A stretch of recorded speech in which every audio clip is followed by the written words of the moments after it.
à reforma trabalhista. Rosane e Carolina, ontem nós antecipamos aqui alguns pontos que seriam votados, seriam discutidos num debate que fizemos com os parlamentares, os deputados Henrique Fontana e também o deputado Jerônimo Gergen. Ao final desse debate, a Carolina Bahia fez uma previsão de que a proposta de reforma trabalhista seria aprovada, e foi o que aconteceu. O que muda em relação às leis atuais? Por exemplo, jornada de trabalho. Foi liberada a jornada de 12 por 36 para todas as categorias, desde que seja feito um acordo coletivo. Ou seja, liberada a jornada de trabalho de até 12 horas com folga de 36 horas, uma folga para descanso do trabalhador. Que já vigora, né, Escola? No setor de saúde isso é super comum. Enfermeiros, auxiliares de enfermagem trabalham 12 horas e folgam 36. Isso já existe, agora está, na verdade, sacramentado por lei. Hora extra. Mantém máximo de 2 horas extras, mas regras poderão ser fixadas por acordo individual, ou seja, flexibiliza o cumprimento de horas extras. Por convenção coletiva. A remuneração passa a ser 50% superior à da hora normal.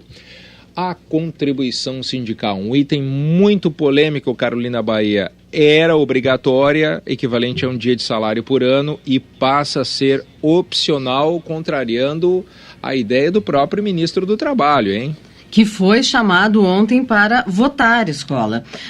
Ele que é do PTB, ministro do Trabalho, aqui no programa disse ser contra o fim da contribuição obrigatória sindical e também da regulamentação do trabalho intermitente.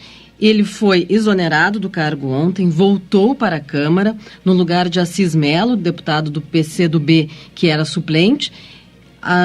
O deputado Nogueira, ministro, assumiu e votou a favor da reforma, assim como ele está, inclusive com o fim da contribuição obrigatória, da contribuição sindical. O suplente dele, deputado Assis Melo, do PCdoB, nós não tínhamos nenhuma dúvida sobre a posição do deputado Assis Melo, contrário à reforma, mas ele aproveitou para fazer uma pirotecnia na Câmara e chamando a atenção, possibilitando que o ministro voltasse e assumisse. Agora, curioso, né? Na composição, o deputado Assis Melo era o suplente do ministro Ronaldo Nogueira, do PTB, ministro que propôs a reforma trabalhista. Para ver como é o nosso sistema político que permite essas coligações Frankenstein, né? O PCdoB concorreu na eleição de 2014 aliado ao PTB e ao PR, o Partido da República. Aí assumiu na primeira vaga, no momento em que o Ronaldo entrou para o Ministério, assumiu o Kajar Nardes. Só que o Kajar Nardes, ele era o primeiro suplente. Só que depois, com a eleição de Luiz Carlos Busato, prefeito de Canoas, abriu uma nova vaga. Quem entrou? O PCdoB. O que o PCdoB e o PTB e o PR têm em comum aqui na reforma trabalhista? Nada. E aí Assis Melo fez aquele barulho, vestiu o macacão branco, pegou o equipamento de proteção de soldador, luvas, conseguiu chamar a atenção, ganhou destaque, foi foto nos sites, foi foto na minha coluna também, mas perdeu a chance de votar. Bom, 8h26, tem mais pontos que foram alterados, como, por exemplo, férias. Nós falamos aqui ontem, as férias, pela lei atual, podem ser gozadas em 2 períodos, desde que um deles não seja inferior a 10 dias ininterruptos. O que vai acontecer a partir de agora, férias podem ser usufruídas em até 3 períodos, um com pelo menos 14 dias corridos e os demais 5 dias corridos. A questão da terceirização. Esse é um ponto polêmico também, né, Carolina Bahia?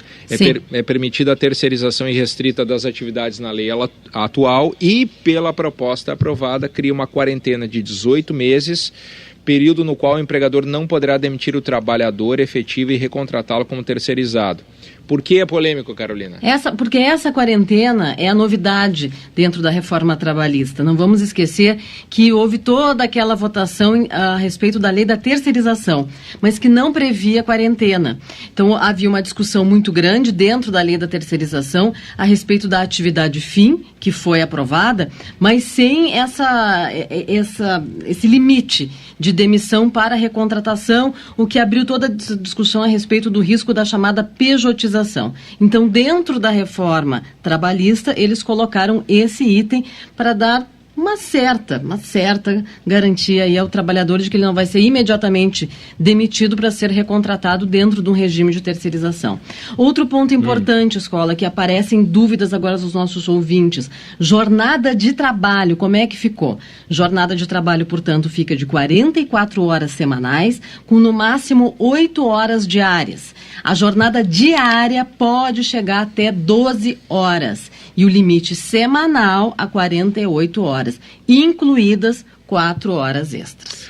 O trabalho em casa, ou home office, não havia previsão legal até ontem, pois a partir de ontem passou a ter previsão legal. O home office está na lei, as regras serão descritas em contrato individual de trabalho, ou seja, se o empregador decide contratar alguém para trabalhar em casa, a relação deles vai estar prevista num contrato entre as duas partes. Também é algo que...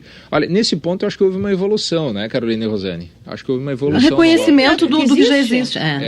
E a partir de agora, Carolina, o que vai acontecer? Ontem foi aprovada na Câmara, ainda tem chance de ser alterada, né? O que pode mudar daqui para frente na medida em que ainda precisa de uma boa discussão pela frente? A queda de braço entre as centrais sindicais e o governo continua, porque agora essa proposta vai para o Senado. No Senado será formada também uma comissão especial para avaliação, apresentação do relatório em plenário e votação. Da mesma maneira como foi na Câmara, o passo a passo. Mas o que acontece? Esse texto pode ser modificado no Senado e o líder do PMDB no Senado, que é Renan Calheiros, que agora está com essa posição de praticamente um líder da oposição, porque ele está preocupado com a eleição dele, a reeleição em 2018, o Renan Calheiros já disse às centrais sindicais que pretende, sim, promover e defender mudanças nesse texto dentro do Senado, que não vai ser exatamente como tramitou na Câmara. Então, agora, a gente vai observar como o governo conseguirá reunir, que ele tem maioria também no Senado, reunir a sua maioria no Senado para aprovar a reforma com um texto semelhante ao que saiu da Câmara. Lembrando, mais uma vez, que o Renan Calheiros, como é líder, ele poderá indicar o nome para ser presidente ou relator dessa comissão especial. E aí também, do lado do governo, tem outro senador poderoso, que é Romero Jucá, que tentará também influenciar essa indicação.